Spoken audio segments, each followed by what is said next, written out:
Bueno, vamos a continuar con las disertaciones. Hemos tenido una leve modificación en el programa y el siguiente disertante generosamente aceptó adelantar su presentación. Para mí es un honor enorme presentarles al doctor Héctor Fernández Álvarez. Él es presidente, director de la Fundación AGLE y past president de ALAPCO.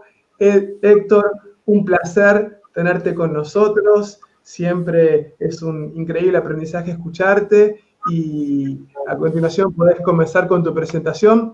Muchísimas gracias por adelantar el horario. Muchas gracias, Martín.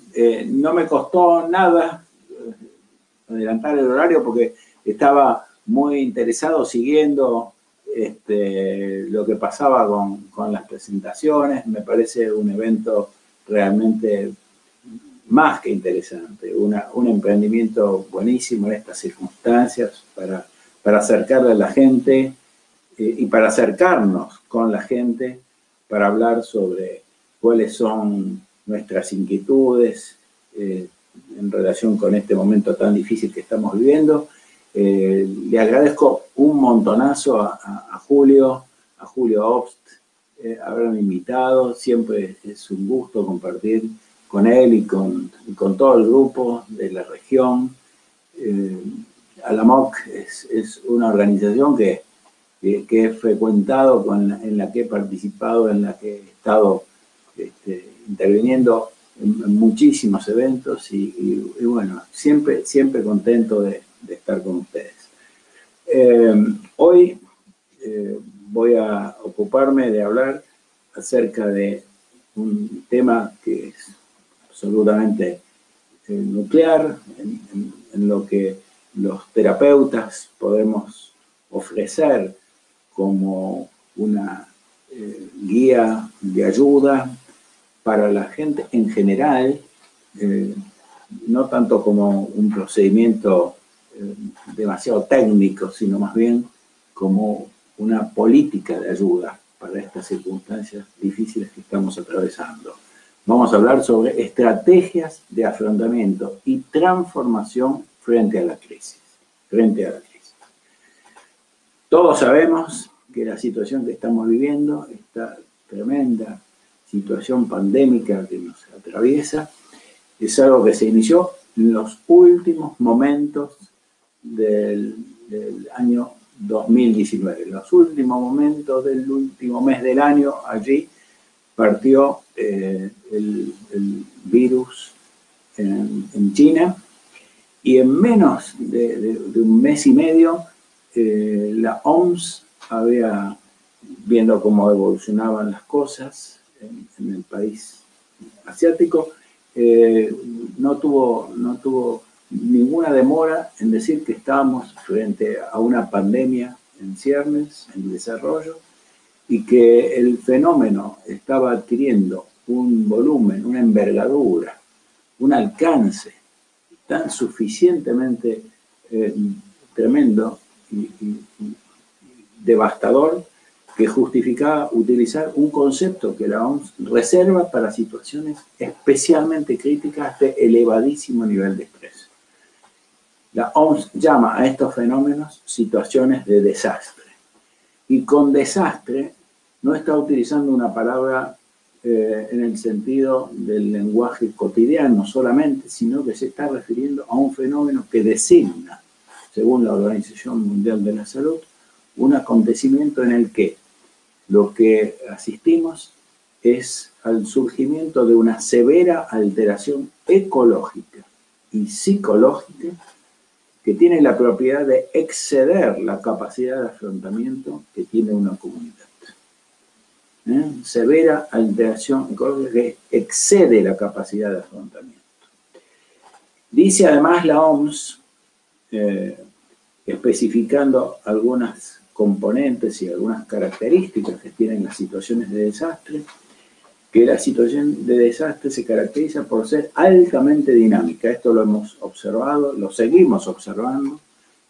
El extremo dinamismo que tiene la pandemia que nos azota es evidente, evidente y nos ha sorprendido, nos ha convulsionado, ha puesto en una situación de altísimo desequilibrio las estrategias de afrontamiento tradicionales que disponíamos. Es altamente dinámica y dice también que atraviesa por distintas fases, incluyendo en esas fases no solo las fases de génesis, de curso, de evolución, sino también la fase, una situación de desastre requiere, según la OMS, tener en cuenta muy importantemente lo que es la fase del post-impacto. Y voy a concluir con algunas cositas que podemos decir los terapeutas en relación con esta última fase del post-impacto, que es el devenir.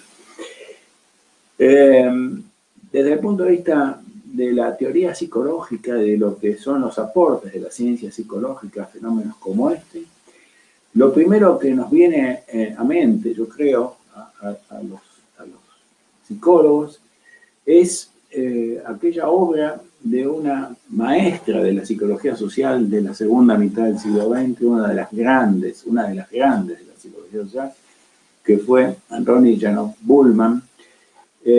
Janoff Bullman, hablando de estos fenómenos de elevadísima condición de estrés masivo correspondiente a las situaciones de traumas masivos como la que estamos viviendo, decía que una cuestión fundamental es que estos fenómenos tienen la propiedad de poner francamente en duda, tienen la propiedad de poner en duda el nivel de conocimiento que tenemos respecto de las situaciones que nos toca enfrentar. Lo más tremendo, decía Janoff Bullman, es que hay circunstancias que tienen un carácter tan brutal en la manera que afectan nuestra vida cotidiana, que el conjunto del saber que disponemos no alcanza. Y esto lo vemos porque todos los días estamos con la sensación, que incluso aquellos expertos que realmente son personas a las cuales escuchamos con atención, nos repiten una y otra vez, miren que esto no es fácil saber cómo va a ser, cómo va a continuar, qué rumbo va a tomar, si va a haber retrocesos, si va a haber reproducciones, si va a haber réplicas y cómo pueden llegar a ser esas réplicas. Todo esto, Janoff Bullman, desde el punto de vista de la psicología social, lo describió con una teoría, una de los aportes teóricos realmente importantes que se han producido en la materia, en lo que ella llamó la teoría de los supuestos destrozados. Dice que cuando la humanidad se enfrenta en una determinada comunidad o en la comunidad en general, como es en este caso, que estamos frente a un fenómeno universal, lo que afecta severamente a la humanidad es que los supuestos sobre los que se deposita, los supuestos sobre los cuales está apoyado la confianza que la humanidad tiene en su desarrollo y en su progreso, se ve destrozada, porque se ven destrozados los tres supuestos fundamentales. El de la benevolencia del mundo, es decir, el supuesto de que en definitiva, en último término, frente a la lucha entre el bien y el mal, para decirlo con las imágenes de los cuentos infantiles y de todas las elaboraciones que los acompañan, siempre finalmente va a triunfar el bien. Ese es el primer supuesto que se ve destrozado en circunstancias como esta. El segundo es que el mundo tiene un sentido, que tiene una orientación y en ello hay un sentido que todos compartimos en última instancia. Eso también se ve cuestionado. Y el tercer supuesto que se ve destrozado es el nivel de la autoestima adecuada para llevar adelante nuestra vida y nuestros proyectos. Nuestra autoestima, nuestra estima a nivel personal, grupal, social, colectiva, se ve severamente erosionada. Esto es precisamente, según lo que dice Janoff, lo que ocurre en acontecimientos como el que estamos viviendo, que se caracterizan por ser situaciones de lo que los expertos en el tema denominan traumas masivos, que tienen la propiedad de ser generalizados y en este caso universales. Universal. Es clarísimo, todos lo vemos, que esta universalidad no significa que se produzca con la misma intensidad ni tenga todos los mismos efectos y consecuencias negativas en todos los ámbitos por igual.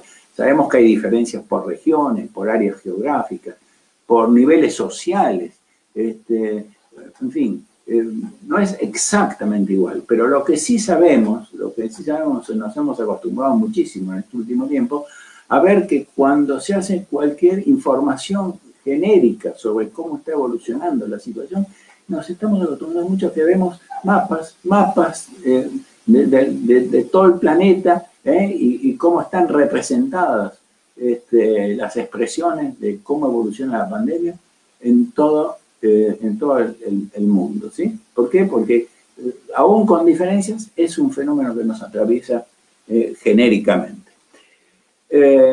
Una de las cuestiones que nosotros sabemos que ocurre frente a los traumas masivos, a las situaciones donde se producen estos acontecimientos que tienen la propiedad de generar niveles de estrés francamente muy elevados, lo que realmente hace que sea tan difícil para todos los seres humanos sobrellevar esta situación tan dramática, es que los traumas masivos tienen la propiedad de producir ciertas consecuencias que afectan las distintas áreas de la vida humana, lo social, lo económico, etc. Dentro de ello, la salud mental. La salud mental obviamente está muy afectada frente a los traumas y sabemos, permítanme acá un insert mínimo técnico, que la consecuencia más inmediata de los fenómenos de trauma masivo es que una secuela eventual esperable es que tengamos como consecuencia del paso de esos fenómenos una secuela donde se produzca una importante cantidad de personas que están amenazadas de contraer trastornos de estrés postraumático importantes, sabiendo lo dramático que es esta perturbación y la manera persistente y duradera que tiene de afectar la salud mental de las personas que se ven afectadas por ella. Permítanme de todas maneras en este punto traer a colación una revisión sistemática publicada por Richard Bryant en el World Psychiatry en el último trimestre del año pasado, es decir, antes de que la pandemia se pusiera en marcha, casi como una premonición.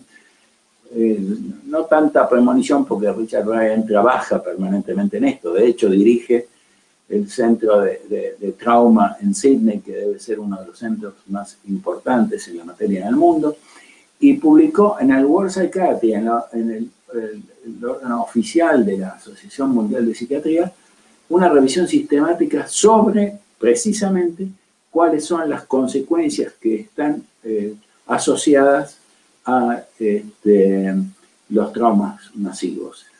Y como teníamos antecedentes, pero este estudio muy consistente lo confirma, el porcentaje de personas que efectivamente contraen estrés postraumático después de un acontecimiento como este son sorprendentemente un porcentaje relativamente bajo del total de las personas que se ven atravesadas por la situación. Un porcentaje realmente notablemente bajo. Quiere decir que la gran mayoría se ve afectada, pero no tiene esa secuela. Esto significa que todos los que no tienen como consecuencia, no contraen como consecuencia un trastorno de esa naturaleza, no se ven afectados en su salud mental, no.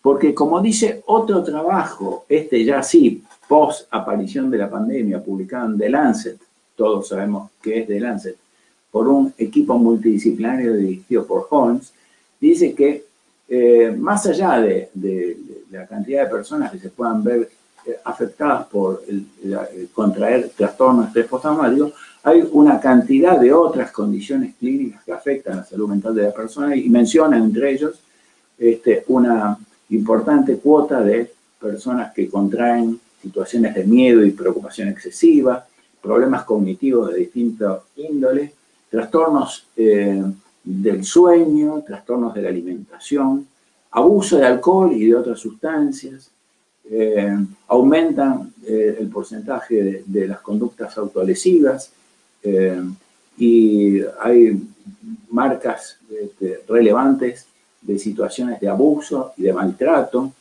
además de los efectos perturbadores que producen el incremento de rupturas emocionales, situaciones de extremo retraimiento, de mucha retracción emocional, para decir las más significativas. Y miren todo lo que se ve en muy poquito de lo que el trabajo de Holmes hace referencia.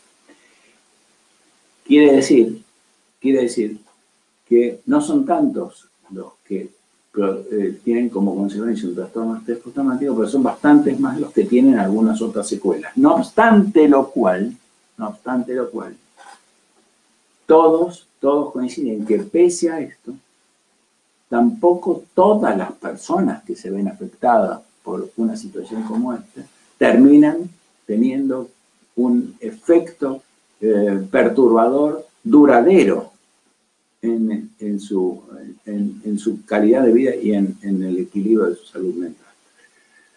No tenemos datos exactos de cuál es el porcentaje de personas que definitivamente se ven afectadas por una situación así, pero diríamos que un porcentaje importante sí y muchos no. Y esto es, en principio, algo muy alentador con respecto a que si bien estamos enfrentando una situación tan devastadora como esta, por otro lado, vemos que la humanidad, los seres humanos, tienen recursos y reservas con las cuales, bajo ciertas circunstancias, observamos que están en condiciones de enfrentar este hecho sin que les produzca un daño significativo. Y basándonos en este hecho, es que queremos transmitir, compartir qué estrategias de afrontamiento consideramos que pueden ser aquellas que podemos indicar, sugerir, recomendar a partir de esta capacidad que tienen los seres humanos para enfrentar estas situaciones. Digamos a ese respecto que lo que vamos a describir es algo que tiene que ver con una situación que ha sido claramente identificada en el último cuarto de siglo como una fuerza muy importante de que disponemos los seres humanos, y es el poder de la resiliencia. Sabemos que la resiliencia se puede expresar a través de las distintas fases estas que describía la OMS con respecto al proceso dinámico del desastre. Hay una primera fase, que es la fase en la que se pone en juego cuál es el grado de resiliencia que tenemos antes de que algo se produzca. En este caso, nosotros hemos sido superados claramente somos una comunidad que nos hemos visto sorprendidos por algo, y en ese sentido hemos caído en un nivel importante de incontrolabilidad. Cuando nos quisimos acordar, ya estábamos dentro de la escena. Y esto da lugar a una segunda fase, que es la fase de vulnerabilidad. Es en esa fase de vulnerabilidad donde nosotros tenemos que desarrollar estas estrategias de afrontamiento, y entre ellas vamos a decir que la primera y la más importante es la aceptación. Necesitamos fundamentalmente tener una aceptación activa de cuáles son las situaciones que estamos viviendo, de modo tal de no caer en la negación de los fenómenos y por lo tanto poder promover recursos afrontativos útiles y positivos sin que se confunda la aceptación con la resignación o con la preocupación obsesiva y rumiativa frente a lo que ocurre. Varias estrategias se derivan de poder tener una actitud aceptante activa frente a lo que ocurre. Empezando por identificar bien cuáles son los recursos de que disponemos. Sabemos que ante una situación de trauma masivo, lo primero que experimentamos es la sensación de todo lo que perdemos, de todo lo que se rompe, de todo lo que desaparece. Correcto, eso es lo primero. En cuanto dejamos que eso sedimente, podemos empezar a observar entre las secuelas de lo que ocurre, cuáles son todos los recursos que tenemos también, y esos recursos son absolutamente importantes. De la misma manera que estrategias de afrontamiento fundamentales son la preservación de las rutinas, todo lo que podamos mantener. Sabemos esto que en algunos campos de la clínica de salud mental se ha consensualmente aceptado con la designación de Zeitgebers. Tenemos que tratar de mantener los ritmos sociales y las rutinas de la manera más estricta posible, porque eso nos mantiene en pie. De la misma manera que tenemos que tratar de evitar, algunas cosas tenemos que promover, otras tenemos que tratar de evitarlas. Por ejemplo, tenemos que tratar de evitar que una situación como esta, en la cual propendemos en general a caer en vernos asediados por los fantasmas de las culpas, de ciertas culpas que nos vinculan a hechos que han quedado suspendidos, que no hemos podido completar, a situaciones que creemos que deberíamos haber realizado y no lo hicimos. Defendernos seriamente del remordimiento, como defendernos también de la sobreexigencia, es otra estrategia fundamental. Ni que hablar de ponerle freno a la infodemia. Todos sabemos que cuanto más nos inunda el exceso de información, esa vulnerabilidad de que hablábamos se incrementa.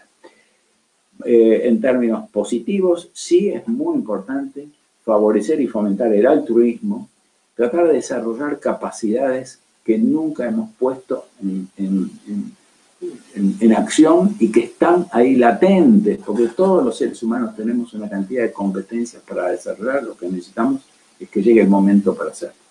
En ese sentido, podemos hacer muchísimas cosas que nunca ensayamos, habilidades, destrezas físicas, intelectivas, motoras, etc. Tratemos de poner en práctica esas competencias que están dormidas. Y por supuesto, fomentar mucho las relaciones interpersonales y el desarrollo de la espiritualidad. Esto último es fundamental. Es fundamental sobre todo para lo que se refiere al post-impacto, la tercera fase. Dijimos, primera fase, incontrolabilidad. Segunda fase, se pone en juego la vulnerabilidad del sistema. La tercera fase de la resiliencia es donde se pone en juego la capacidad del sistema para propender a una transformación de la experiencia personal, para una transformación de la experiencia personal. Esto está ligado a aquello que Tedeschi y Callum en la Universidad de California destacaron asombrosamente bien hace 25 años, exactamente en 1995, cuando elaboraron el primer programa de crecimiento postraumático. Este crecimiento postraumático en el cual identificaron cinco factores fundamentales. La fuerza personal, que como decíamos, cuando nosotros nos detenemos a pensar cuánto es los recursos que sí contamos, pese a todo lo difícil que está ocurriendo, podemos descubrir que tenemos un patrimonio mucho más fuerte del que en una primera instancia, en un primer momento podemos creer. Segundo, examinar nuevas posibilidades, porque como dicen estos autores en su programa, y la verdad que se ha verificado en muchísimas aplicaciones, cualquiera sean las circunstancias que estamos viviendo, también es cierto que hay una probabilidad de pensar que en cierta perspectiva lo mejor está por venir. Lo mejor está por venir. Eso también lo podemos aplicar a nuestra manera de establecer relaciones, al modo en que sostenemos, desarrollamos, alimentamos, nutrimos nuestras relaciones interpersonales, primarias, secundarias, sociales. Y en esa dirección, cuarto factor, revalorizar la vida, aprendiendo y tomando aquello que Ernst Schumacher testificó también allá por la década del 70, este gran economista, este gran filósofo, más que economista alemán, cuando dijo: lo pequeño es hermoso. Tenemos que valorar perfectamente la hermosura que hay en muchas pequeñas cosas. Y lo último, por supuesto, que Tedeschi y Calhoun encontraron que era fundamental para transformar, para desarrollar una estrategia de transformación y por lo tanto poner la resiliencia a favor del crecimiento postraumático, es el desarrollo de la espiritualidad. Esto lo podemos hacer cada uno de nosotros, lo podemos alimentar en nuestro entorno inmediato, lo podemos alimentar en nuestras comunidades, lo podemos promover a través de las organizaciones en las que participamos. Hay algunos emprendimientos en ese sentido que son absolutamente encomiables y que vale la pena que los tomemos como punto de referencia. Por ejemplo, el que me parece que tiene más interés por la consistencia con que se ha lanzado, ya veremos a qué punto nos lleve, es el que desarrolló el Centro de Investigación de la European Commission para desarrollar una red en relación con la medición de la resiliencia en la comunidad, lo cual va atado al desarrollo de programas que confiamos que sirvan para alimentar, para nutrir, para desarrollar mucho más estas fuerzas, y que entonces lo que tenemos por delante sin duda no es fácil, es tan dinámico que tampoco sabemos cuántas dificultades nos puede plantear en el futuro, pero hay dos cosas que podemos estar seguros, que si utilizamos todas estas estrategias de afrontamiento, vamos a estar dentro del porcentaje, vamos a contribuir a incrementar el porcentaje de aquellas personas que frente a estas situaciones de desastre no terminemos contrayendo alteraciones, perturbaciones, déficits en nuestro equilibrio y en nuestra salud mental, y podamos enfrentar la vida en el futuro habiendo aprovechado toda esta experiencia para haber crecido personalmente. Muchísimas gracias por haberme permitido compartir esto con ustedes y los felicito por el emprendimiento. Genial, la verdad que muy, muy bueno. Héctor, muchísimas gracias. La verdad que siempre es un placer escucharte y seguramente revisaremos varias veces la presentación luego para poder ver detalladamente la gran cantidad de conceptos que compartiste durante esta disertación. Te mando un gran saludo de parte de todos desde la MOC y muchísimas gracias por la participación. Gracias a vos, Martín, que estén muy bien, ¿eh? Chao, hasta luego. Cariños a todos. Hasta luego. Bien, tengo el honor de presentarles al siguiente disertante de la noche. Él es Edgar Pacheco Luza, es director de Gestión de Investigación y Producción Intelectual de la Universidad Andina del Cusco y Past President de ALAMOC. Su disertación se titula Impacto emocional y respuesta psicológica, las nuevas estrategias en la atención especializada. Edgar, bienvenido. Podés comenzar con tu presentación. Gracias, Martín. Buenas tardes a todos los amigos de Latinoamérica y del mundo. Para nosotros, para la MOC, es sumamente importante esta jornada que se está desarrollando porque nos permite acercarnos y dar respuesta a uno de los grandes problemas que en este tiempo estamos viviendo, y todos hemos tenido que adaptarnos y generar a partir de ello nuevas estrategias, sobre todo para seguir haciendo nuestra labor. Cuando de ALAMOC me convocaron para poder hablar del impacto emocional y la respuesta psicológica, pues se me venía a la mente muchas cosas, cosas que hemos vivido en el pasado a lo largo del tiempo, y cosas que además ha sido el cotidiano devenir de nuestra tarea psicológica. La atención de personas, la atención de pacientes, el dar a las personas calidad de vida, el generar bienestar, el dar atención especializada, para que se pueda desarrollar mejores niveles de vida. Sin embargo, dadas las circunstancias que hemos vivido en el mundo, pues nos estamos enfrentando a cambios. Y estos cambios ameritan adaptaciones. Y estas adaptaciones tienen que ser necesariamente, pues, buenas para que las personas que estamos viviendo esta situación, pues tratemos de sobrellevar de la mejor manera y tratemos de no perder la calidad de vida y no perder el bienestar, no solo personal, sino familiar. De hecho, que hemos encontrado distintas situaciones que nos tienen que permitir reflexionar sobre todo esto. Y estas situaciones que nos tienen que permitir reflexionar sobre todo esto tiene que ver con el impacto emocional y la respuesta psicológica y las nuevas estrategias en la atención especializada. Fíjense, hay algo que de manera práctica tenemos que considerar. Hasta el 40% de la población podría haber sufrido en este momento problemas de ansiedad. Esto es bastante común dentro de un contexto de la pandemia del COVID-19. Y fíjense que no lo digo yo ni lo decimos los especialistas en la temática psicológica, sino lo dice la OMS. Y cuando la OMS hace un llamado de alerta sobre una circunstancia que tiene que ver con la salud psicológica de la gente, pues obviamente esto ha sido que el grado de afectación es grande. Además, tenemos que ser claros en visualizar. América Latina es uno de los continentes que más está sufriendo las consecuencias de la pandemia.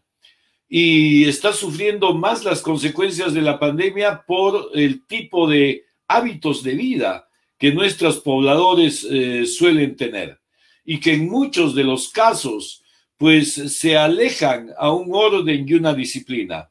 En nuestros países sufren esta circunstancia no solo por un aspecto económico, social y político, sino también por un problema cultural. Debemos analizar el papel del aislamiento social desde la perspectiva del bienestar emocional de la población. ¿Qué recursos se está brindando a las poblaciones para que puedan mantener el equilibrio en sus familias? ¿Qué estrategias se está usando a nivel de intervención política de los gobiernos para poder generar equilibrio emocional en las familias? Sabemos que este equilibrio emocional se encuentra afectado. Quienes hacemos la práctica psicoterapéutica hemos encontrado que en este último tiempo, pues los casos de ansiedad se han triplicado y cuadruplicado. Encontramos que han comenzado a aparecer distintos problemas asociados a la ansiedad y al estrés. Por ejemplo, problemas de depresión y también problemas evitativos, problemas obsesivo-compulsivos de las poblaciones, porque la manera abrupta de adaptación que se nos ha pedido que hagamos y que todos hemos tenido que hacerlo, en muchos de los casos de manera obligatoria, pues simplemente lo hemos logrado sin querer y sin tener una intención adecuada. Este aislamiento emocional durante la pandemia pues ha traído serias consecuencias psicológicas que no podemos olvidar. Este aislamiento que nos vemos sometidos todos, en algunos casos por cuarentena voluntaria para evitar contagio, ha traído también como consecuencia una serie de fobias, una serie de miedos, una serie de problemas y alteraciones que tienen que ver con la circunstancia y el equilibrio personal, porque estamos hablando de situaciones de vida o situaciones de muerte. Y obviamente, ante el escenario de situaciones de vida y situaciones de muerte, pues las respuestas psicológicas adaptativas en muchos de los casos no alcanzan. Y estamos encontrando serios problemas que tienen que ver con aspectos laborales, que tienen que ver con la dinámica familiar. En muchos de los casos, las familias han tenido que adaptarse a pasar mucho tiempo juntos. También tiene que ver acá, de acuerdo a nuestras condiciones de vida, la misma situación propia, inclusive hasta de los ambientes que se dispone para pasar un aislamiento, porque hay ambientes muy pequeños para mucha gente. Y obviamente ha disparado conductas agresivas, ha disparado conductas disfuncionales y ha disparado además una serie de problemas en el cotidiano vivir y en la interacción social. El impacto emocional se ha agravado durante las semanas de confinamiento, y esto por distintos factores. Por ejemplo, la soledad. Y otro de los factores que los psicólogos no debemos olvidar son los aspectos socioeconómicos de cada persona. Pues la seguridad de vida, y más allá de la seguridad de vida, la seguridad para poder interactuar o seguridad de acción con respecto al futuro, con respecto al mañana, con respecto a lo que se va a hacer de acá una semana o se va a hacer en el siguiente mes o al año que viene.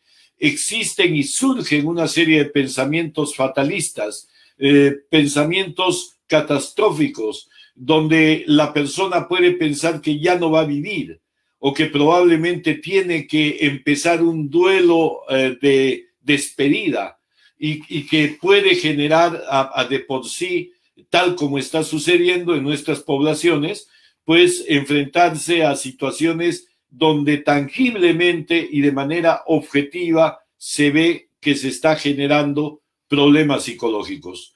No podemos negarnos ante esta opción y no podemos negarnos ante la situación y la circunstancia de los problemas que estamos viviendo. Pues por el contrario, debemos de aceptarlos y debemos de tratar de hacer cosas para que esa aceptación sea llevadera y sea adaptativa. La población entonces tiene una serie de sentimientos encontrados. Estoy hablando del impacto psicológico, el impacto emocional en la gente. Va desde la necesidad de afecto, la necesidad de ayuda o acompañamiento, dentro de lo que es inclusive el miedo al contagio, la muerte, que ya lo hablamos, lo que pueden verse afectadas desde aspectos psicológicos, y puede haber afectación emocional y física. Y esta afectación emocional y física podemos verlo en el cotidiano en los centros de salud. El índice de personas con enfermedades diversas ha aumentado. Y este índice que ha aumentado también trae como consecuencia, pues, problemas psicológicos asociados. El miedo, la tristeza, la ansiedad son reacciones normales ante situaciones de catástrofe. Son reacciones normales que nos permiten afrontar o nos permiten despertar estrategias de afrontamiento en las personas. Sin embargo, cuando esto es abrupto, cuando esto es obligatorio, cuando esto es de un momento a otro y nos vemos forzados a cambiar de hábitos y a modificar nuestro quehacer diario, pues se ve alterado una serie de condiciones paralelas, surgiendo la incertidumbre y el estrés en niveles muy elevados. En este sentido, por ejemplo, en la ciudad de Wuhan, epicentro del coronavirus, el 53% de la población ha recibido atención psicológica. Fíjense que estamos hablando de tremenda cantidad de personas. Si nosotros en América Latina solo sacamos un promedio de la cantidad de habitantes que tenemos y observamos, por lo menos acá en el Perú, observamos un desorden total en la capital y en las provincias, de una cantidad de personas contagiadas, una cantidad inmensa de muertos, pues el escenario es un escenario catastrófico y es un escenario que realmente no se puede comparar con nada de lo que hemos vivido y lo que nosotros pensaríamos vivir, y que nunca nadie se esperaba, o que nunca nadie pudo prever tal cantidad de situaciones que se van dando. Además, la falta, y acá sí quiero hacer énfasis en una falta de la política de salud mental de la población. Y esto lo podemos observar. En muchos de nuestros países en Latinoamérica, uno de los presupuestos más bajos dentro del ámbito de la salud es el de salud mental o salud psicológica, como quieran llamarlo. Y justamente ese problema se da y nos permite visualizar en el hoy que realmente cuán equivocados estábamos o cuán equivocados estaban todos los gobernantes de distintos países cuando no dieron la real importancia a la salud mental de la población. Y no solo a la salud mental, sino también a lo que es dotar a ese personal de salud de los medios suficientes para poder enfrentar una situación y una circunstancia como la que estamos viviendo. Dentro de todo este escenario catastrófico que nadie se imaginó, que nadie pensó y que nadie pudo prevenir, surge la necesidad de replantear los modelos de intervención y surge la necesidad de replantear la importancia del papel del psicólogo y la importancia del papel del psicoterapeuta en la salud psicológica de las personas. Pero no solo desde la capacitación y no solo desde el entrenamiento de los psicoterapeutas, sino también desde las políticas que tienen que ser dictadas por los distintos gobiernos. En el Perú tenemos un gran problema con la ley de salud mental, donde no se ha tomado en consideración la relevancia y el papel real que tiene el psicólogo. No sé si sea un problema solo de Perú, pero obviamente sí sabemos que es un problema de Latinoamérica. El real papel que cumple el psicólogo en el equilibrio emocional de la gente a quienes atiende. Además, esta situación de pandemia también ha hecho despertar en la población la necesidad de una cultura psicológica. Y cuando decimos la necesidad de una cultura psicológica, nos vamos dando cuenta de que las personas entienden que cada vez necesitan más a los psicólogos para poder superar sus problemas a los cuales se van enfrentando. Fíjense que la estadística de la OMS inclusive nos dice muchas cosas, como por ejemplo que el 5% de la población en Wuhan ha sufrido algún trastorno mental de cierta gravedad. Y esto nos tiene que llamar la atención. Desde las estrategias de intervención temprana y desde las estrategias no solo que nos permitan brindar calidad de vida, satisfacción y bienestar, sino también desde las estrategias que tienen que ver con las redes de trabajo conjunto. Es decir, los psicólogos no podemos trabajar aisladamente en nuestras poblaciones. Acá surge la necesidad de tener el papel preponderante de organizaciones relacionadas con el trabajo psicológico. Organizaciones de profesionales que atienden y cuidan la salud psicológica de la población. Dentro de todo esto, los colegios profesionales juegan un rol y un papel fundamental. Surge con todo esto entonces la necesidad de la atención psicológica de soporte para generar mejores estrategias de afrontamiento. Y cuando decimos generar mejores estrategias de afrontamiento, estamos diciendo que esta situación del COVID-19 nos ha traído muchas sorpresas, porque también hemos podido visualizar la fortaleza de gran parte de la población. y también hemos podido visualizar la fortaleza del personal de salud. Y hemos podido visualizar no solo la fortaleza de los profesionales dedicados a la salud, sino también de las personas involucradas, accesorias a esta situación propia que se está viviendo. Generar estrategias de afrontamiento, pues nos ha permitido ver que muchas familias las han generado de manera empírica, de manera como respuesta natural, porque el ser humano tiende a ser adaptativo. Sin embargo, sería mucho mejor si es que todos nosotros nos pusiéramos la posibilidad de lograr esto. Este es un problema social para Latinoamérica. La respuesta emocional y psicológica de la gente es un problema social para Latinoamérica, porque no solo se trata de estos meses y de este año.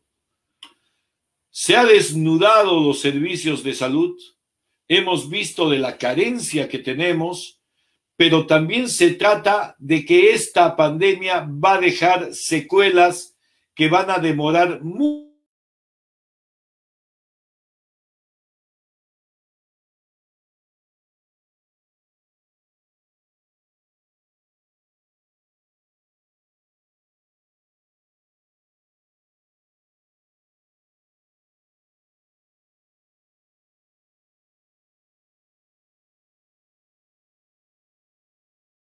Que nos permitan de alguna forma generar una atención primaria en salud psicológica y generar una atención preventiva en salud psicológica. Obviamente, esta circunstancia tiene que ver con un problema social, pero en este problema social las personas que tienen en muchos de los casos suficientes recursos tendrán más capacidad para superar esta situación que otras personas a quienes les ha afectado la pandemia, y como los propios enfermos que se han recuperado y las personas que han perdido su trabajo y las personas que han visto un gran problema disfuncional en sus familias y que han visualizado los conflictos que antes no lo visualizaban, en las familias que tienen fallecidos cercanos, en todos los profesionales de la salud, todas personas vulnerables y inclusive en las personas que viven solas y en las personas que han sufrido un impacto económico. Todo esto tiene que ver con la salud psicológica. Los psicólogos no podemos perder la perspectiva del contexto, no podemos perder la perspectiva de todo ese bagaje de cola que trae esta pandemia y que va a dejar una consecuencia en el futuro. Pues, ¿qué problemas traerá en el futuro? Acá surge una necesidad básica, el de la investigación. No solo en la academia tenemos que hacer y prepararnos para el servicio asistencial, sino además tenemos que propiciar el desarrollar investigaciones que nos permitan de manera empírica, científica, epistemológicamente bien planteadas, nos permitan acercarnos a la realidad y dar respuestas efectivas al futuro incierto y sombrío que se nos viene en el futuro. Los problemas no solo van a terminar con una vacuna, los problemas psicológicos van a continuar y probablemente recién comenzaremos a ver las consecuencias de esos problemas psicológicos de equilibrio requerido para la vida cotidiana positiva, recién vamos a comenzar a verlos más allá. La Organización Mundial de la Salud ha alertado de que la pandemia desencadenará un incremento masivo de los problemas de salud mental a nivel mundial en los próximos meses, por lo que pide reforzar servicios psicológicos, por lo que pide a los profesionales involucrados con la salud psicológica y a los gobiernos reforzar los servicios psicológicos por el impacto del confinamiento, del aislamiento sobre la población. Para citar exactamente a la OMS, afirma que el impacto de la pandemia en la salud mental de la población es un hecho que debe de preocuparnos y que este espacio, desde Alamoc, lo estamos alertando. ¿Estamos alertando para qué? Para que los psicoterapeutas de Latinoamérica, los psicólogos de Latinoamérica, las personas involucradas en todo esto, que somos todos, tomemos las previsiones del caso y tratemos de generar las estrategias mucho más adaptativas para ello. Desde esta perspectiva, permítanme, porque esta comunicación tiene que ver con la respuesta, pero además con las estrategias que debemos seguir, con lo que tenemos que reavivar, con lo que tenemos que recomendar de manera asistencial. Los psicólogos estamos haciendo en este momento atenciones virtuales, atenciones remotas. Y esto nos ha permitido un cambio en nuestras estrategias, además de una actualización en el siglo XXI, porque efectivamente a través de los medios que se cuenta del adelanto tecnológico, podemos llegar a muchas más personas y podemos hacer atenciones a muchas más personas que no necesariamente tienen que asistir a un lugar a recibir su terapia, sino que pueden recibirlo desde la comodidad de su hogar. Esta circunstancia nos ha permitido además la posibilidad de acercarnos a las personas que sufren y están en su mismo ambiente sufriendo. Es por eso que una de las recomendaciones que damos es justamente hacer uso de los recursos virtuales, siempre tomando en cuenta las normas éticas fundamentales de consentimiento para el trabajo terapéutico, de confidencialidad, de confianza que debe haber en toda atención.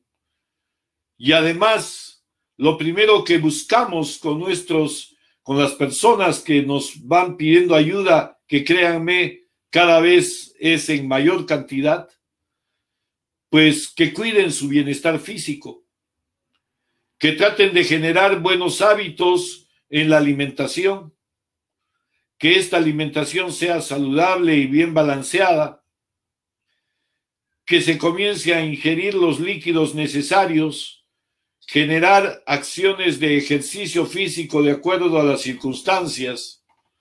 Además, también hemos podido visualizar que surgen distintos problemas, como por ejemplo en el sueño, que las personas cuiden su sueño, que intenten mantener patrones de sueño regulares, evitar las pantallas antes de acostarse de la televisión, reducir la cafeína, crear un ambiente tranquilo, pues si nunca estábamos acostumbrados a ello, tendremos que comenzar a variar nuestros hábitos, tratar de manejar los sentimientos difíciles que esta circunstancia nos ha traído, tratar de concentrarnos en las cosas que se puede controlar, tratar de utilizar estrategias de pensamiento para que éstas sean mucho más saludables y agradables, identificar y darnos cuenta de los pensamientos catastróficos que a veces nos invaden, ayudar al ambiente familiar a tener una sana convivencia psicológica, preocuparnos por el prójimo, preocuparnos por la persona que vive con nosotros. Y dentro de ello también es sumamente importante saber administrar el consumo de medios de información. Consultar las noticias en horarios establecidos o limitarse a un par de observaciones de las noticias por día para estar informados, pero no estar constantemente todos los días y a toda hora con las noticias, porque lamentablemente estas se hacen repetitivas estas se hacen catastróficas, estas inducen al miedo, inducen a la inseguridad e inducen también a que aparezcan una serie de disfuncionalidades o aparezcan una serie de problemas en las personas que se someten a ello. Hay que hacer trabajar la cabeza en este tiempo de pandemia. Es el momento de centrarnos en nosotros mismos, recopilar información de alta calidad que nos van a ayudar a determinar con precisión el propio riesgo que corremos y el riesgo que otras personas tienen para contraer el coronavirus, para que se pueda tomar las precauciones razonables, no generar pánico, pero tampoco dejar de lado la importancia que tiene este problema. Ser medidos, maduros y equilibrados en nuestro actuar, porque eso requiere la adaptación actual.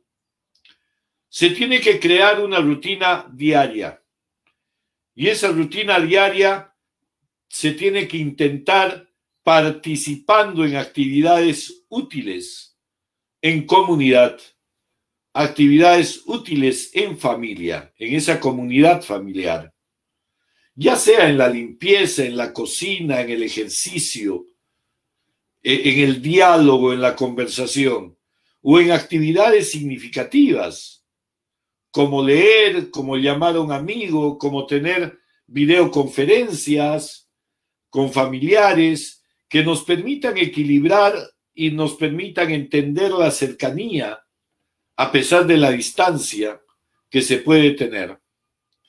Hoy en día estamos demostrando que podemos estar al alcance de todos a través de este medio y a través de estas posibilidades que se dan.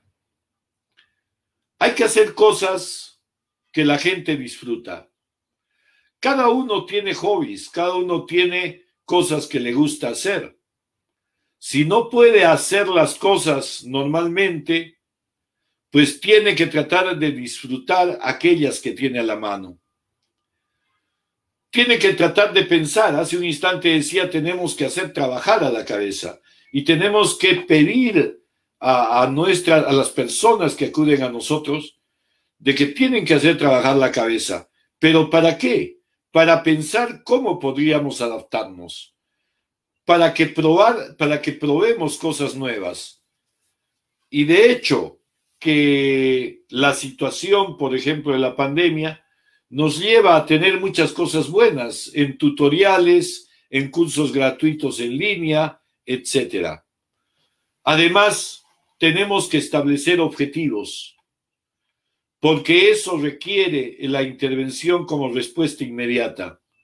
Eso requiere las nuevas estrategias en estos tiempos para una salud psicológica adecuada. Tenemos que establecer objetivos y estos objetivos tenemos que alcanzarlos. Debemos tener sensación de control de nuestra vida. Debemos tener un propósito en nuestra vida. Se tiene que pensar que las cosas que necesitamos podemos hacerlas también en casa. Felizmente ahora hay teletrabajo. Los psicoterapeutas estamos con mucho trabajo porque estamos ayudando a mucha gente y es por eso que debemos buscar que las personas mantengan su mente activa, que lean aquello que nunca pudieron leer, que escriban lo que siempre quisieron escribir, que jueguen, que desarrollen una serie de actividades, rompecabezas, dibujos, pintura, pues cada uno buscará lo que le funciona para sí.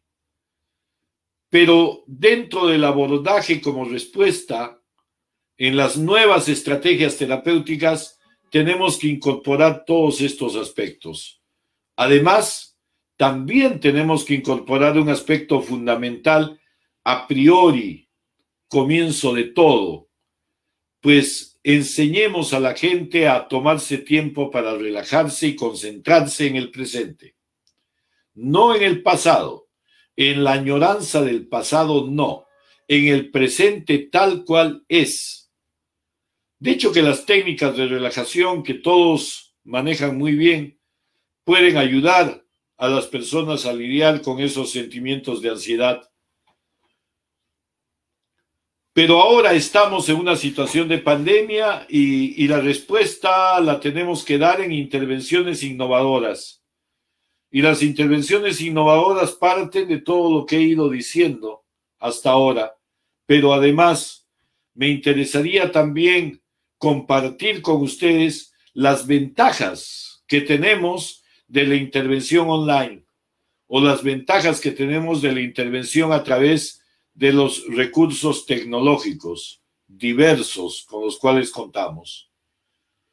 Y dentro de esas ventajas tenemos una que es muy importante. Hemos aumentado la accesibilidad al tratamiento. Aumentar la accesibilidad al tratamiento significa que muchas más personas pueden recibir nuestra ayuda. Y muchas más personas que antes no se atrevían a ir a un consultorio especializado, pues ahora lo pueden hacer desde la comodidad de su casa. Esto es muy importante. Y esto ameritaría, obviamente, una investigación comparativa para poder establecer en el futuro si realmente esta atención psicoterapéutica online llegó y se quedará, porque probablemente es el futuro de la llegada psicológica con las personas. Esto ha permitido reducir costos. Y al reducir costos estamos permitiendo mayor acceso a las personas. También una ventaja es que nos permite realizar intervenciones que de otra forma sería quizás imposible de hacer en condiciones naturales. Como por ejemplo, tener la presencia de la persona inmediata y en ese mismo ambiente a otras personas con quienes podríamos interactuar para generar redes de apoyo y de ayuda terapéutica a la persona que estamos atendiendo. Todo esto favorece y garantiza la aplicación sistematizada, íntegra de programas de tratamiento. Uno de los mayores problemas que tiene Latinoamérica es la continuidad del seguimiento terapéutico. En muchos de los casos nos ha sido muy difícil generar seguimiento terapéutico adecuado. Pues ahora a través de los medios virtuales y la intervención online, pues se favorece que podamos hacer seguimientos terapéuticos. ¿Para qué? Para generar ajustes y generar mejores estrategias de intervención. Además, pienso yo que ha mejorado la aceptación del tratamiento. ¿Por qué? Porque las personas sienten la situación o la posibilidad de tener al psicólogo de una manera cercana, la posibilidad de tener al psicoterapeuta ahí junto a él. Facilitar y promover, además de reforzar un papel más activo de las personas en el mantenimiento de la salud, es otra ventaja de la intervención online. Creo yo que las personas han tomado conciencia de la gran importancia y del rol que juega el psicólogo culturalmente y socialmente en nuestras poblaciones en Latinoamérica. El conocer estas circunstancias ha permitido que las personas se acerquen a la labor del psicólogo. Ha permitido darles un papel más activo, además de contribuir a una intervención oportuna, inmediata, focalizada y específica. Hemos migrado a una forma diferente de atención especializada. Se inició un camino de cambio con las nuevas tecnologías. los psicoterapeutas estamos más cerca de la gente para satisfacer sus necesidades y brindar ayuda oportuna en cualquier parte del mundo. Creo yo que esto es un pensamiento positivo frente a este escenario sombrío de desgracia que ha dejado la pandemia y que está dejando la pandemia y que todavía no termina y que todavía probablemente nos tenga en una situación de incertidumbre durante todo este año y quién sabe en el próximo año. Pero si algo ha tenido que dejar esto es de que hemos comprendido que nuestro verdadero rol como un servicio asistencial en beneficio de la población, pues tiene que actualizarse a los tiempos modernos, tiene que estar acorde al desarrollo de la tecnología y tiene que estar acorde, sobre todo, a la llegada a la mayor cantidad de personas. La psicología es una profesión del futuro y es una profesión donde requerimos muchos profesionales, más allá de los que están. Quienes formamos psicólogos lo sabemos. Quienes propiciamos desde la especialidad que salgan psicoterapeutas entrenados lo sabemos. Y acá, pues, es necesario ser conscientes de buscar nosotros esos medios y esas ventajas que desde las estrategias online se nos ha traído. Yo quiero felicitar para finalizar a la MOC, a nuestro presidente, el doctor Julio Camerini, y decirle como Paz presidente, pues que están haciendo muy bien las cosas. Felicitar a mi colega Martín Omar, quien ha tenido una iniciativa pues fabulosa. ALAMOC está presente y ALAMOC va a seguir dando que hablar con la acción de todos, corporativamente. Nuevamente felicidades a ALAMOC Argentina y nos estamos viendo próximamente, seguramente en otro evento de ALAMOC. Gracias, Martín. Muchísimas gracias, Edgar. Qué placer escucharte como siempre. Te envío un afectuoso saludo. Bien, y ahora tengo el placer de presentar al siguiente disertante de Paraguay. Él es José Britos y es vicepresidente segundo de ALAMOC. Su disertación se titula Psicología 2.0 para un mundo en incertidumbre comportamental. José, bienvenido. Podés comenzar con tu disertación. Muchas gracias, Martín. Es un honor poder ser coordinado por tu talento. Estuve escuchando al past president Edgar Pacheco. Un saludo, un abrazo fuerte para él y a través de él a todo Perú. También cabe el agradecimiento a nuestro presidente actual, el doctor Julio Ops, y también a través de él y a través tuyo, Martín, un abrazo a toda Argentina. En fin, esta iniciativa que apunta a toda América y seguramente a Iberoamérica es sumamente auspiciosa y me toca tratar un tema en este contexto de pandemia, en este contexto de revisión o de análisis y discusión de lo que aporta la ciencia y la tecnología psicológica a la sociedad y a la humanidad, hablar de lo que denominé Psicología 2.0 para un mundo en incertidumbre comportamental. Para contextualizar el recorrido que brevemente vamos a intentar hacer, tiene que ver con la definición o delimitación de lo que es incertidumbre en este contexto del COVID-19. Hablar un poco de la ciencia y la tecnología y cómo el paradigma cognitivo-conductual se ubica dentro de ellas, y describir al COVID y valorar al COVID como un acelerador de los cambios que tenemos en la humanidad, para después, en un tercer momento, analizar lo que denomino psicología 2.0 y por supuesto con ello las expectativas que puedan generarse.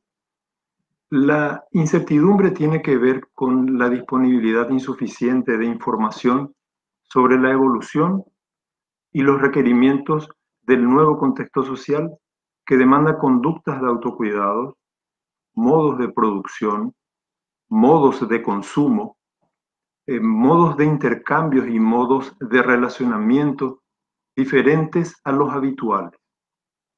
La incertidumbre como estado puede afectar a la sociedad en su globalidad, así también a las personas en su respuesta individual.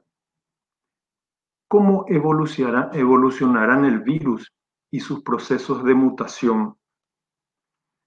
¿Cómo evolucionarán las respuestas en términos de vacunas o tratamientos efectivos? ¿Cómo evolucionarán las pujas sociopolíticas sobre las que navegamos y que sirven de escenario? ¿Qué pasará con las conductas de consumo, con las conductas de producción, la ocupación laboral y la desocupación, los estilos de convivencia, las relaciones entre las personas, las relaciones interpersonales? Ese es el contexto que denominamos de incertidumbre.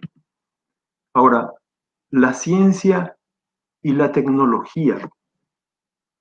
Antes de poder delimitar y ubicar ahí al paradigma cognitivo-conductual, la denominación 2.0, acuñada ya en el 2004 por Tim O'Reilly, implica, entre otras cosas, generaciones donde la red global está asignada por el intercambio, implicación de las comunidades, extensión de las redes e inteligencia colectiva.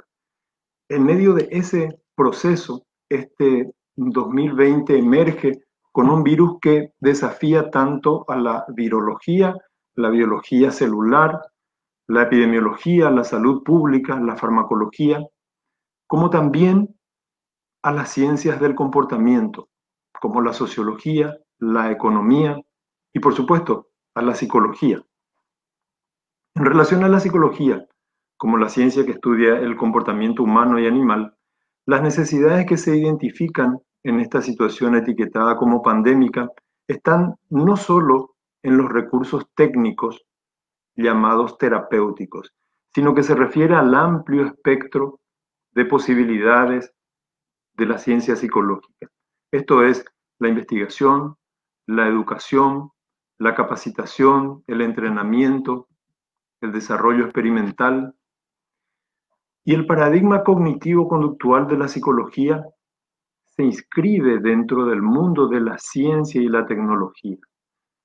Lo que podemos esperar entonces es que el conocimiento científico y las aplicaciones provenientes de tales conocimientos o de las experiencias relacionadas nos sirvan, nos sean útiles para aportar en este contexto a la humanidad. En la nomenclatura internacional se trata de I+D, es decir, el término I+D comprende 3 tipos de actividades: investigación básica, investigación aplicada y desarrollo experimental, según el manual Frascati. Con identidad propia, el paradigma comportamental, que para esta comunidad científica evoluciona hacia el paradigma conductual. Esta es una cuestión de nomenclaturas que tienen que ver con su evolución, con los distintos desarrollos en las distintas geografías, con su historia, etc. Entonces, cuando yo me refiero al paradigma comportamental, en realidad como que estoy usando una nomenclatura más amplia que, por supuesto, comprende el paradigma cognitivo-conductual. Se formaliza en este paradigma en la conferencia de John Watson en el año 1913 y desde su emergencia pugna por su lugar en las ciencias y podríamos decir que es el elemento estratégico para que nunca más se separe de los avances e innovaciones. Es decir, esta relación y esta ubicación de la psicología dentro de las ciencias es el punto estratégico para que pueda estar asociada a la innovación y no se separe de los avances de la ciencia y la tecnología, de las demás ciencias y de la tecnología en general. Por su esencia, las ciencias son críticas y autocríticas, dinámicas, autocorrectivas, y sin duda el paradigma cognitivo-conductual reúne estas características. Si bien con Watson la relación de la psicología con dispositivos y tecnología era incipiente, el modelo que propuso establece las bases para el indisoluble matrimonio. Conste que es delicado hablar de indisoluble cuando hablamos de matrimonio, pero creo que se entiende la idea. En los primeros meses los primeros días de marzo, los primeros meses de este año 2020, escribía en las redes sociales en relación a la pandemia COVID-19, no puedo dejar de pensar en la oportunidad, aunque más no sea como un significado de esperanza. Los decisores del mundo entero están pensando en la relación velocidad-contagio y capacidad de respuesta de los sistemas de salud.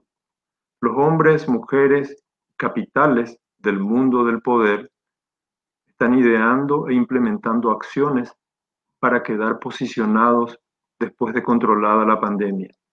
Y los aparatos productivos y comerciales, cómo ganar dinero o cómo no perderlo. Lo que muy poco se analiza o difunde es que además de especulaciones de un mundo en camino apocalíptico, caótico o cada vez más cruel y desigual, esta es una oportunidad para generar sociedades diferentes. El mundo, en su versión 2.0, viene con una dinámica de cambios de velocidades insospechadas, digamos desde el 2000 principalmente. Y lo que el COVID-19 está haciendo es simplemente darle mayor vértigo a esa velocidad con la que venimos experimentando cambios. La cuestión es que en este contexto es importante involucrar a la psicología. Es imperioso que se incluya a la psicología como parte de la respuesta global al COVID-19. En realidad, hace tiempo la ciencia del comportamiento amerita ser aprovechada en los sistemas sociales y sanitarios. Ya en 1946 la salud fue concebida por la Organización Mundial de la Salud no solo como ausencia de enfermedad, sino como un estado completo de bienestar biopsicosocial. Sin embargo, los sistemas de salud en general esperan que las personas se enfermen para saber hacer algo. Involucrar a expertos del comportamiento en los sistemas de salud significaría pensar en el comportamiento saludable y en el comportamiento asociado a la recuperación de la salud. Se tiene que involucrar a la psicología, decíamos. Esto es imperioso. Ahora, la educación del comportamiento, la promoción del bienestar y la calidad de las relaciones van a ser fundamentales cuando pensamos en este involucramiento de la psicología. Las disfunciones como la ansiedad, la depresión, la violencia, también deben ocuparnos, mas no embelezarnos.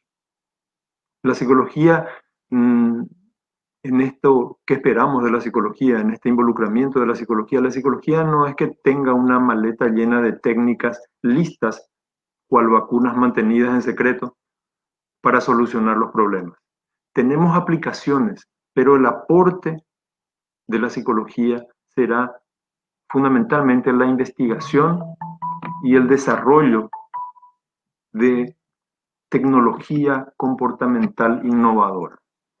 En la nomenclatura de la Organización Mundial de la Salud, las estadísticas muestran que las enfermedades denominadas no transmisibles ocupan el 68% de la morbilidad en el mundo, de la morbimortalidad en el mundo.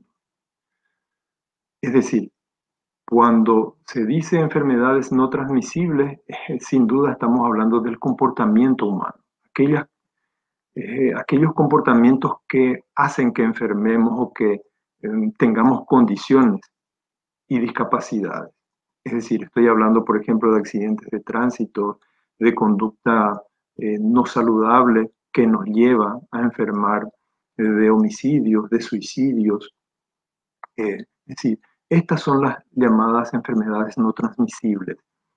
Y atiendan, el 68% en el mundo entero, esto afecta al 68% de la morbimortalidad. ¿Okay? Y el gasto previsto para las enfermedades no transmisibles,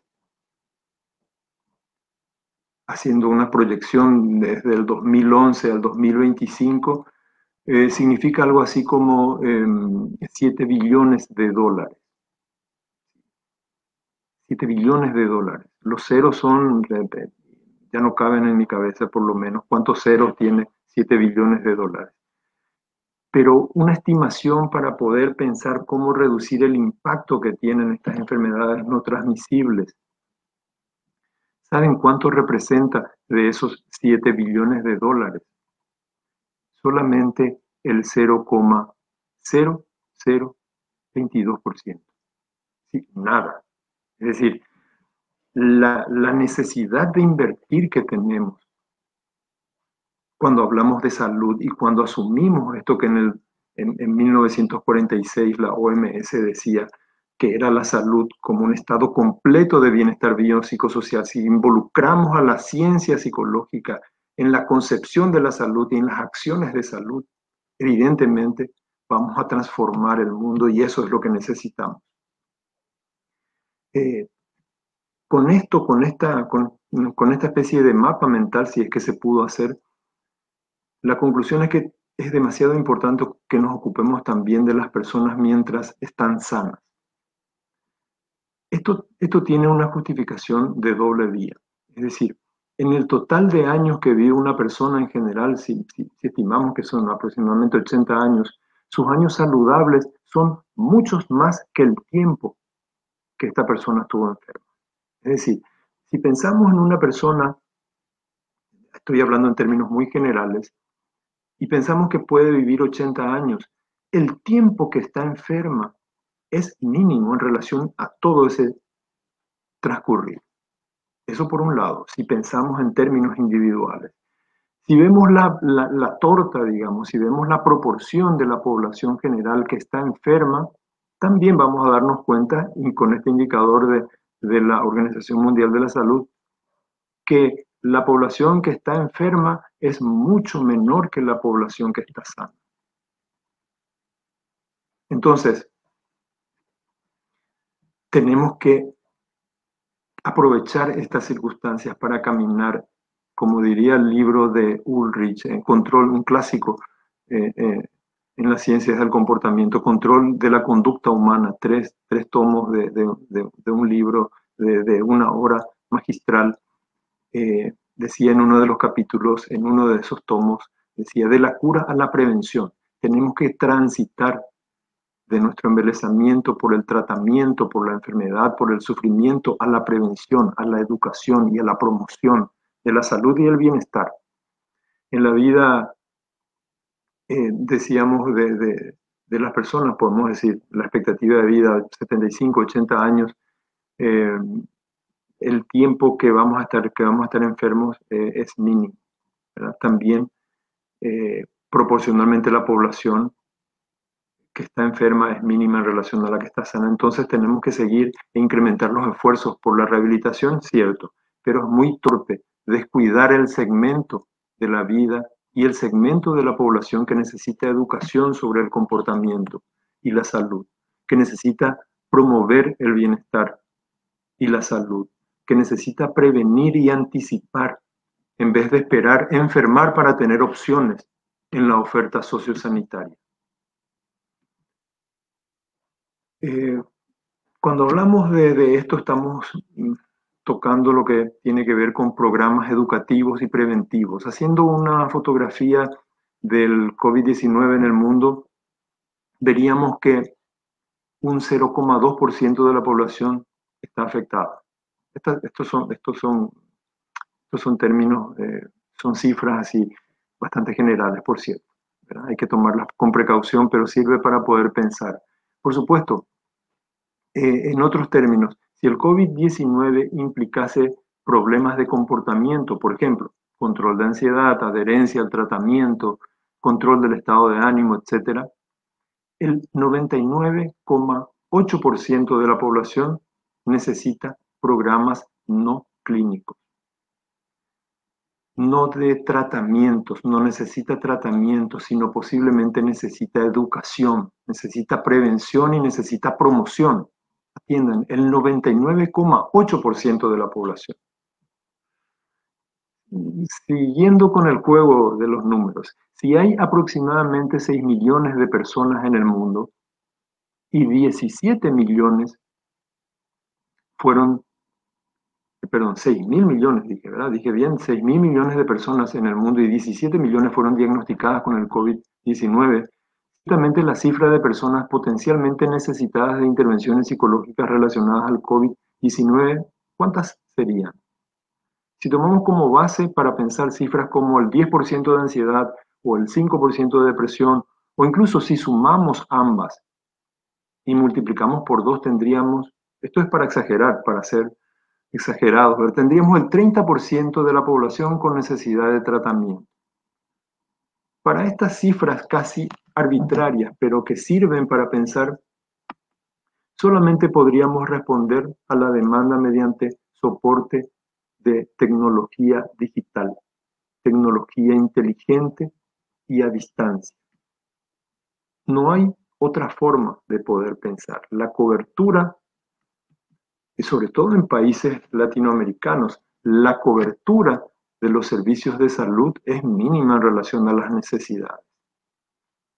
Ahora, ¿qué es lo que podemos tener o hacia qué tenemos que tender? Hacia desarrollos más extendidos, por supuesto, y con mayor accesibilidad. En 1953 escribía Skinner: el 11 de noviembre de 1953 di un paso positivo, decía él. El Día del Padre, en su ciudad y en la escuela de su hija y junto con otros padres de familia, estaba sentado en el fondo del aula asistiendo a una clase de aritmética de Debbie, que por entonces cursaba el 4º año. Los alumnos estaban resolviendo un problema escrito en el tablero. La maestra caminaba por los pasillos mirando cómo trabajaban y señalando de vez en cuando un error. Algunos terminaron enseguida y permanecieron ociosos e impacientes. Otros, cada vez más frustrados, hacían esfuerzos. Por último, se recogieron las hojas que la maestra debía llevarse a su casa, corregir, puntuar y devolver al día siguiente. Esto decía Skinner.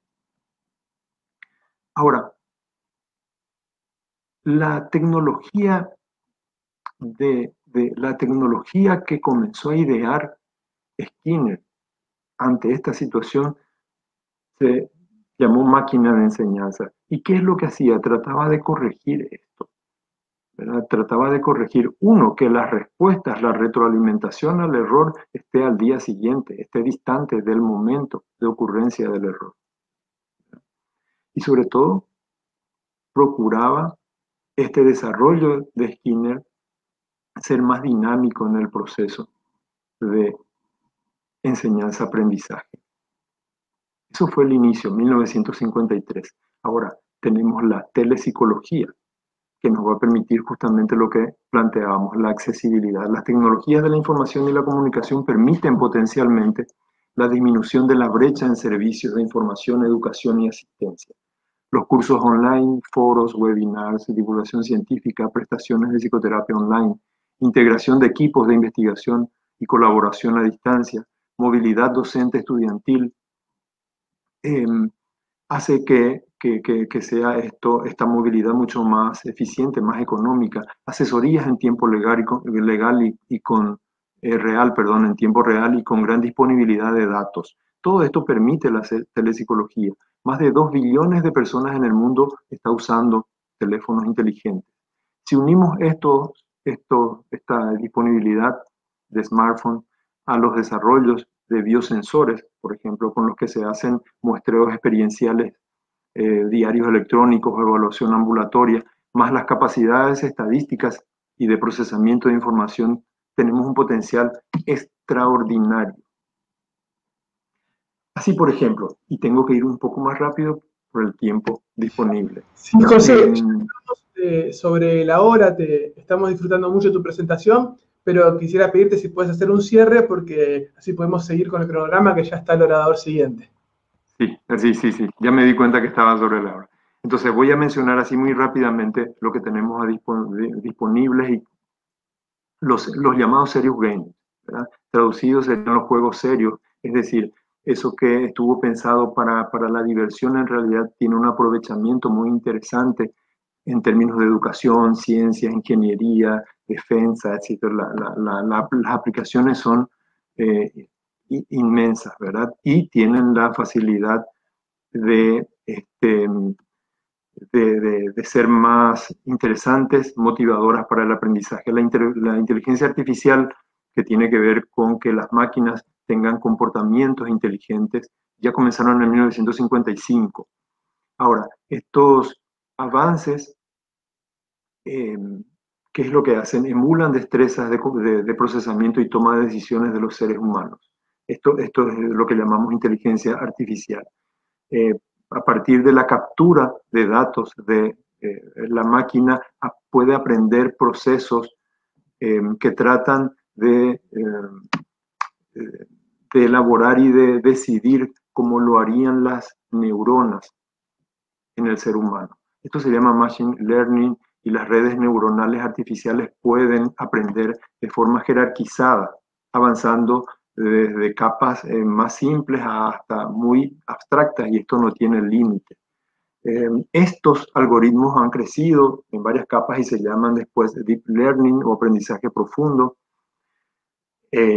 Después se une a esto la gran cantidad acumulada de información, los big data, que hacen un potencial de investigación y desarrollo sin desperdicios.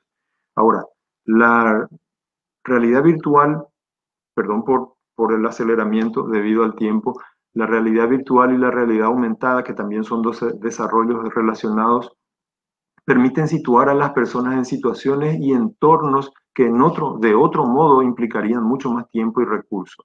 La realidad virtual introduce a las personas en un entorno totalmente virtual, mientras que la realidad aumentada combina los elementos. Los dos recursos colocan a las personas ante situaciones relevantes y relacionadas con sus problemas. Hasta ahora estos desarrollos tienen que ver con el tratamiento de problemas comportamentales, fobias, etc. Sin embargo, el potencial educativo también tiene que ser explorado. En síntesis, tratando de hacer un cierre de esta presentación, esta propuesta de psicología 2.0 tiene 5 ejes, ¿verdad? Ir de la cura a la prevención, no embelezarnos con el tratamiento, con la enfermedad, sino pensar también en el 99% de la población.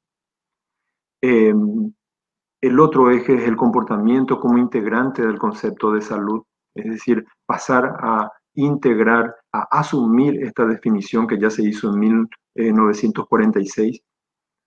El otro eje tiene que ver con la asociación de las aplicaciones y la investigación científica a los desarrollos de la psicología, la integración y el desarrollo tecnológico y el trabajo interdisciplinario, así como en muchos momentos fueron aliados muy importantes los médicos, los maestros para el desarrollo de la psicología. Actualmente los informáticos son expertos claves para que podamos potenciar los aportes a nuestra humanidad. Esta es una oportunidad para avanzar por saltos, aportando a una psicología que colabore para una salud integral, para una sociedad con más calidad de vida, accesibilidad y potenciación de las aplicaciones que aprovechan las tecnologías informáticas y de la comunicación.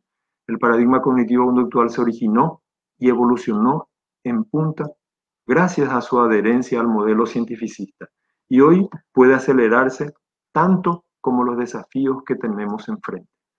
Yo cierro mi presentación siguiendo con el agradecimiento que corresponde a la MOC como una organización también de punta en América y en Iberoamérica. Martín, cierro mi presentación. Muchas gracias por tu coordinación y por la oportunidad de tener este contacto. Muchísimas gracias, José. Te mandamos un cordial saludo.